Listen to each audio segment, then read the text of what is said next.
So Stephen Burke, ARS, every week, helping us navigate the markets. But a lot of times it's about these secular trends or forces, and you've been talking about the six transformations, and it seems like you've come up with a topic for tomorrow that sort of picks up an undercurrent of sorts. What are you going to talk about tomorrow, Stephen? Well, Gallup has conducts surveys, and they started doing these in the public's confidence in governing institutions. And it started in 1973 after Watergate, but from 93 forward, they've really focused on 14 key institutions in the US. So I want to talk about the views from the most recent polling that they did in that. And it's pretty fascinating to think how we're going to get out of the problems we have with confidence in our governing institutions not being very high.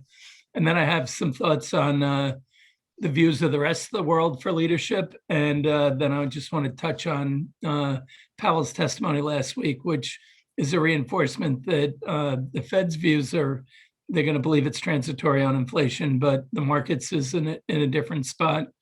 And we won't know for a year and who's right. So I want to touch on those. So am I giving it away to ask like what surprised you the most about the Gallup research? I'm not sure what the biggest surprise was. I think the biggest takeaway I had is how difficult it's going to be for us to get consensus to address some of the issues that we're facing. And then I think for the rest of the world, I think the geopolitical dynamic that's at play here with China being more aggressive in the South China Sea, Europe going through a transition that they're going through with leadership, with Merkel stepping down.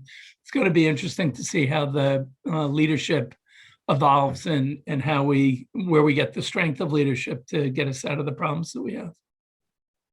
Great. Okay, so I won't give it away, but the institutions range from public schools to medical, small business, military, the police, TV news, big business, Congress.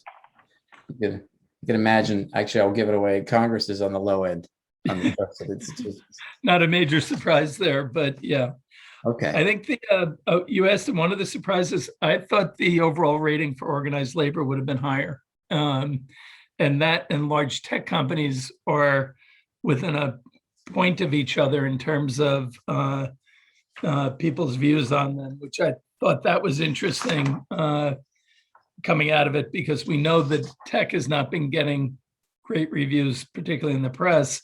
But organized labor is part of the reason the Biden administration's pushing to reshore is to support organized labor. And the views are not as highly held on that as you would have thought. So I thought that was an interesting takeaway. And then you're going to talk about Republican Democrat differentials, which won't be surprising, except the gaps are really. And that actually is the issue of how do we get at it? How do we deal with the problem? Yeah.